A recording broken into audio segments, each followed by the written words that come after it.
Kerja bangku merupakan pekerjaan yang mengandalkan peralatan tangan dan dikerjakan di atas meja kerja. Ini merupakan mata kuliah praktek yang memiliki peran penting di Politeknik ATMI Surakarta. Pada praktikum ini, tingkat kesanggupan seseorang dalam mengerjakan benda kerja secara teratur, teliti, dan berkualitas diukur. Seorang mahasiswa yang telah menyelesaikan praktikum kerja bangku, diharapkan memiliki kepekaan terhadap kualitas atau sense of quality. Dalam tahun pertama perkuliahannya, seluruh mahasiswa Politeknik ATMI Surakarta akan melalui praktikum kerja bangku, di mana kepekaan terhadap kualitas ditempa. Namun, bagi prodi mekatronika, ini belum cukup. Namanya kita di bidang mekatronika, kebutuhan kita harus tambah. Tidak hanya kemampuan mekanik saja, Mas. Jadi salah satunya juga tadi kita dibekali dengan nama baru, yaitu tadi bedrock mekatronik. Keduanya penting karena dia mengasah skill, baik kalau di mekanik skill di nyikir, kalau di bedrock mekatronik itu arahnya ke sense untuk membuat barang-barang elektronika dengan PCB tadi. Kebutuhan industri akan orang-orang yang mampu untuk pembuatan dalam PCB, kemudian desain layout untuk PCB itu sendiri, sama troubleshoot, terutama untuk generasi sekarang itu adalah teknologi yang terbarukan, salah satunya adalah 3D printer. Itu dasar kenapa kok dibutuhkan namanya lab benchmark mekatronik. Jadi keunggulan kita kalau kita lulus dari ATMI itu salah satunya menjadi wirausaha. Dan dengan kemampuan itu anak-anak juga dibekali namanya kemampuan untuk berwirausaha, yaitu dia bisa membuat PCB sendiri, dia bisa membuat namanya beberapa part dengan menggunakan 3D printer, serta juga kemampuan lain yaitu dia bisa mampu beradaptasi dengan teknologi terbaru. Itu yang diharapkan dari itu, karena salah satunya adalah teknologi menggunakan namanya software, karena itu sangat dibutuhkan sekali. Kepekaan terhadap kualitas pada bidang mekanik didapat melalui praktikum kerja bangku. Bagaimana dengan kepekaan terhadap kualitas di bidang elektrik?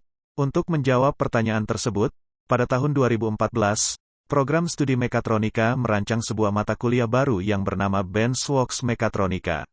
Dalam mata kuliah ini, mahasiswa dilatih untuk membuat rangkaian elektronika secara teliti dan berkualitas. Untuk mendapatkan sense of quality pada ranah elektronik, mahasiswa harus mengerjakan lebih dari 500 titik penyolderan dari 10 benda kerja. Penilaian terhadap kualitas dilakukan mulai dari titik penyolderan pertama, sampai titik penyolderan terakhir. Hanya ada nilai 10 dan 0 pada penilaian titik penyolderan. Hasil solder yang sesuai dengan standar bernilai 10, sedangkan yang tidak memenuhi standar bernilai 0. Ini keputusan psikologis, supaya orang kalau belajar mekanik, itu kesanggupannya hanya ya atau tidak. Maka berlakulah sistem scoring di ATMI, setiap tema belajar itu hanya dinilai ya dikonversi 10, tidak dikonversi 1. Makanya konsekuensinya dari sasaran tujuan belajar seperti itu, maka dimintalah cara pengukurannya. Yang terjeleklah yang menjadi data prestasi kemajuan belajar. 80% baik tapi ada 20% jelek, yang dinilai 20%-nya. Orang bilang itu nggak adil, bukan nggak adil ya, karena ini belajar. Orang harus belajar menyelamatkan yang terjelek. Itu prinsip penyelenggaraan pembelajaran di ATMI. Metode ini terbukti bagus untuk penerapan sense of quality pada ranah elektronik. Permasalahan yang terjadi adalah, untuk memenuhi kebutuhan praktikum, diperlukan komponen elektronika yang sangat banyak. Kebutuhan material yang banyak, tentu memerlukan dana yang besar. Diperlukan dana hingga 30 juta rupiah, untuk mencukupi kebutuhan praktikum satu angkatan mahasiswa selama setahun. Itu pun hanya dari satu mata kuliah praktek saja. Ini tentu nilai yang sangat besar bagi sebuah pendidikan. Untuk mengatasi permasalahan ini, Prodi Mekatronika menerapkan metode pembelajaran PIBET, atau Production Based Education and Training. Dalam model pembelajaran ini, mahasiswa akan melaksanakan praktek, sekaligus melakukan proses produksi. Benda kerja yang dikerjakan adalah produk standar yang dipesan dari industri. Dengan cara ini, mahasiswa hanya perlu membayar biaya praktek, sebesar Rp30.000 per orang selama setahun. Benda kerja ini nantinya akan dijual.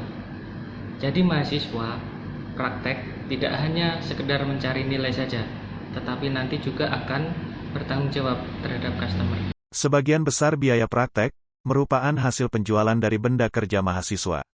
Diperlukan kreativitas, inovasi, dan efisiensi produksi agar produk yang dihasilkan dapat diterima oleh pasar. Kepekaan akan ketiga hal tersebut akan diberikan pada mahasiswa ATMI tahun kedua, 3, dan 4. Dengan demikian, lulusan Prodi Mekatronika ATMI akan memiliki bekal yang cukup untuk terjun di dunia industri.